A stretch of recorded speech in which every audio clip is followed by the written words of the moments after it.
कुणबी प्रमाणपत्र देण्याच्या मागणीसाठी मनोज जरांगेंनी मुंबईत मोठं आंदोलन केलं होतं। त्यानंतर सरकारनं जीआर काढत ही मागणी मान्यही केली।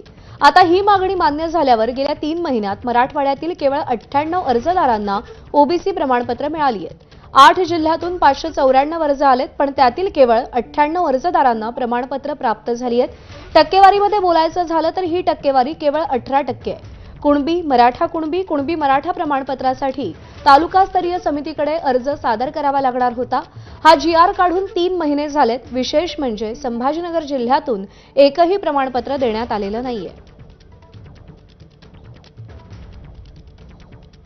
सप्टेंबर 2025 ला जो काही शासन निर्णय शासनाने निर्गमित केला होता त्या अनुषंगाने आमच्याकडे 594 अर्ज प्राप्त झालेले आहेत। त्याच्यापैकी 98 उमेदवारांना त्यांना प्रमाणपत्र देण्यात आलेले आहेत आणि इतर 489 अर्ज हे प्रलंबित आहेत। मात्र या कालावधीमध्ये जे काही आपल्या जुन्या शासन निर्णयाप्रमाणे जे काही आपल्याकडे प्रक्रिया सुरू होती त्यामध्ये देखील मोठ्या प्रमाणामध्ये आपण प्राप्त झालेल्या अर्जांच्या अनुषंगाने गुणबी प्रमाणपत्र दिलेलं आहे।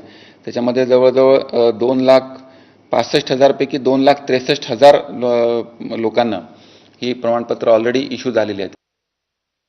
दरम्यान याच संदर्भात जिल्हावार आकडेवारी नेमकं काय सांगते त्यावर ग्राफिक्सच्या माध्यमातून एक नजर टाकूया। संभाजीनगरमध्ये 14 अर्ज प्राप्त झाले, पण एकही